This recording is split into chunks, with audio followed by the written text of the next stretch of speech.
their car breaks down. You need to get off the road in a safe place. If somebody approaches your car to help you, you don't want to roll the window down and jump out and say, oh, thank you for coming to get me.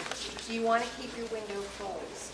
You want to get better information. You might just want to say, thank you very much, I've called for help. So again, you have to judge those situations. But what we want people to really think about is don't put yourself in those positions. Make sure your tires, that you have good tires on your car, that your tires have the proper air pressure in them, that they're not warm. That's going to prevent a breakdown, and then you're not going to be in a position. The other thing is about planning for it. Someone just said earlier that they had a flat tire and went to get all the equipment and they had no idea where it was or how to use it. So it's a good idea to know about your car and understand what all those lights mean. You know, when all those little icons come on, what do those mean? Sometimes the check engine light, I think it means either your gas tank isn't tight enough or your engine's going to have issues very shortly. So you need to know those things and understand those, because if it's just about your gas cap not being on tight, that's an easy quick fix. And you can fix it and get out of there quickly. But if it's something other than that, then you need to know, can I drive my car? What can I do? So it's about being prepared. We don't want to be in a situation where we get out there and we're stuck and we don't know what to do. So that's one of the things that's really, really important. And again, you want to think about your personal safety. You want to get your car off the road. You want to let people know that your car is off the road, that you've broken down. How many of you have the kits that have the triangles that you can set outside your car if you're stopped on the side of the road somewhere and you're broken down and you can't move, that you can let people know that you're there? Why don't you have this? Someone stole yours. I have one, but I also have a big poster that you put inside the window, call police. She has a big poster that says call police. The kids have a variety of different things in them. Some of them do have that say call police, but they'll have things, the triangles that you can put to let people know that you're there. Because if you're on a backcountry road, you might not be able to pull off the road way far. So you want people to know you're there, and those triangles are going to help do it. So the emergency road kits are really, really important. And one of the great things to also have in your car this time of year is your extra boots, your extra blanket, your extra mittens, all of those kinds of things. How many of you think to do that? Excellent. We just had a situation yesterday. Just to regress a little bit, how many of you have ever ran out of gas? Once, right? Right, once. That's something that can be totally preventable. But this time of year, one of the things you want to remember about having gas in your car is if you get stuck in a crash situation. Yesterday, for instance, yesterday on our interstate in Portland, the Franklin exit is here. The Forest Ave exit is there. They are not. They are less than a mile apart, right in the middle of downtown Portland. And there was a crash. The road shut down. People literally sat there for 2 hours before they could clean it up. Now they're in between two exits. They can't go anywhere. You know, and people were talking about, I almost ran out of gas. You have all these those types of situations. So this is the time of year where you really want to be prepared. And keep at least half a tank of gas in your car. And that's really, really important. And what I always feel like is if I fill it at half a tank, it's cheaper. Sure. I'm only putting like $23 instead of $42. So it's a whole psychological thing with me there. But again, it's about being prepared. So what are some of the things that you might want to think about if your car breaks down? What are some things that you are going to do? Has anybody had a breakdown situation where they've really been in a situation where they're... I was in Massachusetts. I had gone to visit a friend down in Shrewsbury, and I was on the exit and blew the engine in my vehicle. And I was on the ramp. And luckily, I had a man in an 18-wheeler that came up to me and said, I know you've called AAA, but meanwhile, so that nobody hits you, I'm going to push you off the ramp and at least so you can get onto the grass before anybody hits you. And he was very nice and did that for me. And he also made sure that he called again to make sure they were coming, which I Now- thought was nice. And if that person hadn't been there and you had to leave I that don't know car, what I would've say done. it was a situation where Uh-huh. there wasn't a lot of traffic, Right. what would you have done? I don't know, because there was a lot of traffic. I think I would have tried to get out of the vehicle, even though they say not to. Absolutely. You have to judge the situation. If you're in a position and your car is broke down and your car's Mm-hmm. in a position where you could very easily get hit, you don't want to be in that vehicle. No. You want to get your passengers and yourself to safety. A year or so ago, my boss and I were going down to Vermont, and all of a sudden we hit this ice storm coming out of Maine. And this car, the road just turned to a sheet of ice. And this car just came right in front of us and went over and down the embankment and boom, boom, boom. Well, we pulled over to help him. So we pulled fairly far off the shoulder of the roadway. But the first thing we did was he got out to help, to see the other, and all of us got out of the car.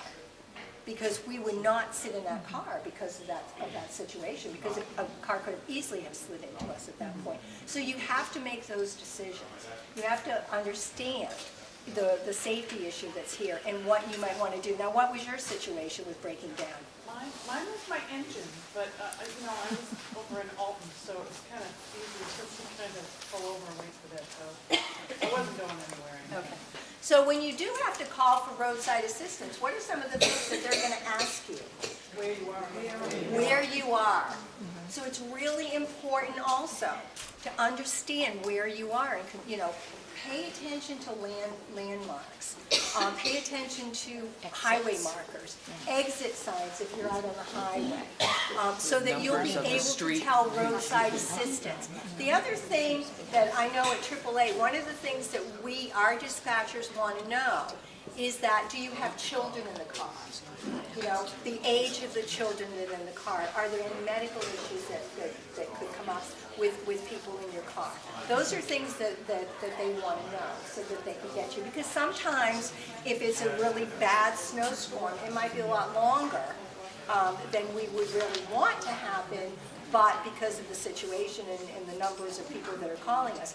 But there are priorities sometimes also. So that's something that you also want to think about. I should think everybody would carry water. Yes. Some point, yes, for many reasons. Right, and the flashlight, absolutely. And water, and different, think about what you would need.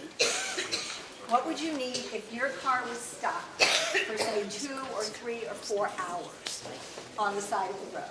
What are some of the things that you think you would need? And those are right, I'm sorry, what? Absolutely. The dollar store has those little rolls. Very convenient little tiny, carrying your first rolls of toilet paper. Absolutely. It's big, and that is what's so important. And I gave you the brochure, and the brochure talks a lot about, it talks about some of the things that we're talking about now. Yep. You should all have these brochures.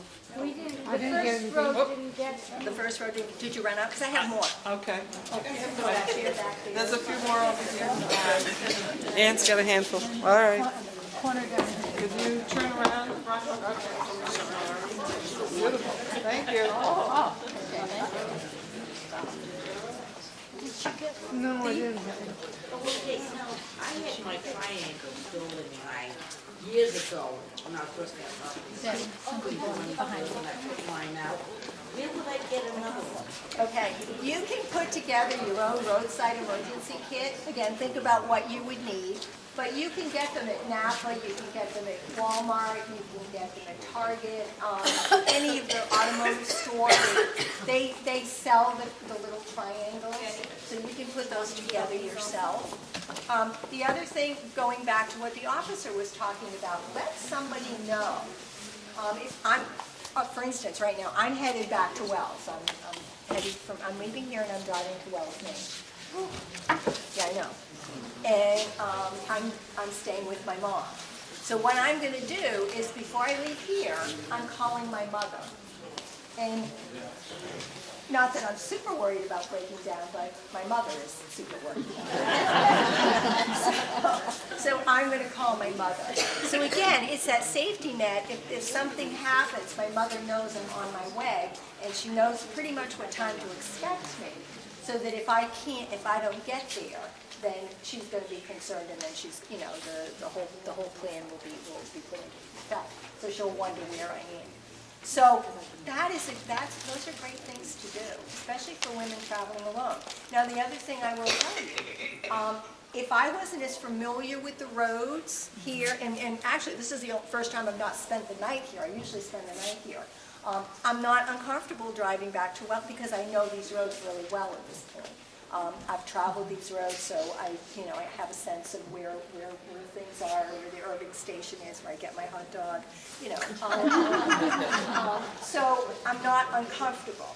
But the first time I came here, and it was this time of year, and it was late, I wasn't going to drive back by myself because I had never been here before. So those are the things you also want to think about. It's not putting yourself in a position for a breakdown. It's keeping yourself safe. If I had to break down, wouldn't you certainly rather do it during the day than at night? So a lot of times it's just about planning also.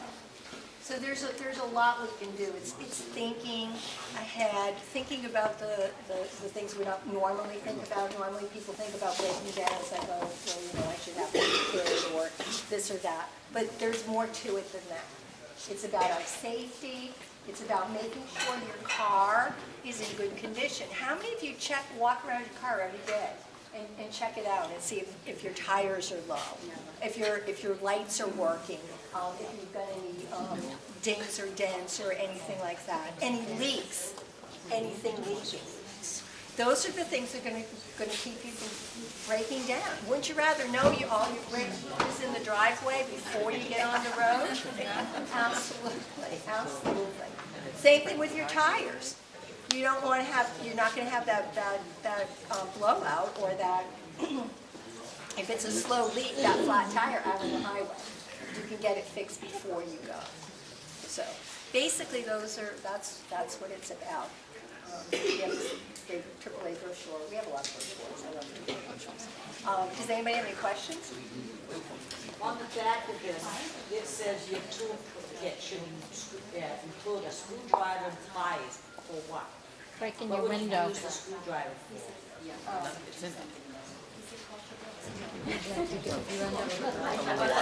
Yeah, if you're in the water, they tell you to have it to break your window, right? What will we need a screwdriver for? Where's Wayne? Yeah, where's Wayne? I mean, we don't know if something happens internally that might be an interior trim that you want to touch up or, so it's, Windows, you Exactly, can't get, clamps, hose clamps. you can't Right. get out your windows. Exactly, a weapon, your radiator hose clamps, in there would be something that you might need a screwdriver well, for. those are things you wouldn't have to worry about if you had AAA, right? Cell phones are great, but think about this too, and I hate to think about this, but there have been times when I've all of a sudden looked at my cell phone and there's no service. So we can't get really dependent on the fact that we're always going to have cell phone service. Because there are possibly times when we're traveling that we're not going to have that. And the So, cell phone again, is a lovely part keep of them it. charged. Keep them charged. Batteries. This is the time of year when you really want to have your battery checked. Make sure you've got a really good battery. You don't want to be at the mall. The mall's closing down. You're the last one in the mall. You closed all the stores. You're headed out to your car, and your battery's dead. How many of you do use cell phone chargers in your cars? Okay. How many of you plug in your GPS? What you always want to do when you shut your car down is unplug all of those, because it will draw your battery. So take all those chargers and make sure you unplug them. Okay?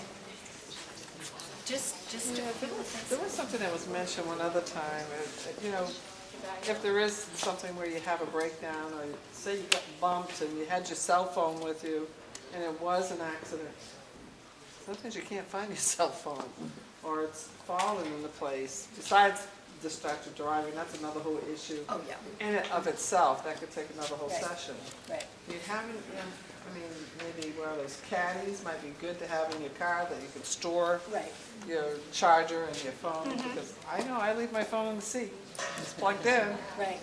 But it could go sliding off. I usually keep my cell phone in my little cup holder. I have a little cup holder right And then I go into and the that's where I office put it. and I go, Where's my phone? Because, you know, you shut it off because you don't want to use it, you don't want to answer it when you're driving. Again, they're just trying to drive. But you do want it near you in case that's where he was going. You don't want to be going through your bag if there's some person coming up to your car. The best place to put it really is if you have a caddy next to you and you've got that you can move, cover it, because it'll pop out of the cell, out of that cup holder too.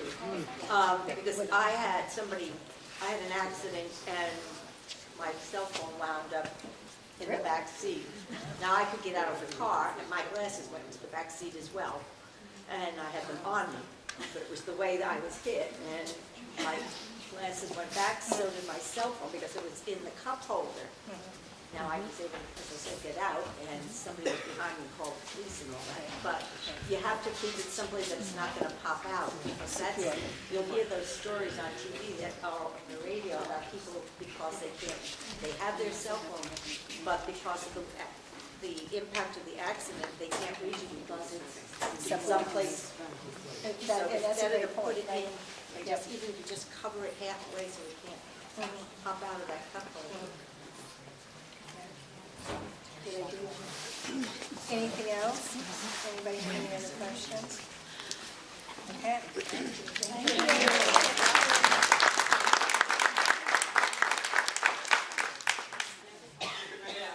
That was a big help.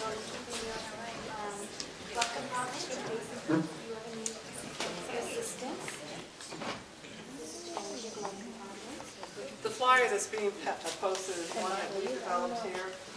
It's if you're in an accident, you get out, you know, and you're upset, and you always know where you have to think straight. This is a checklist. What do you do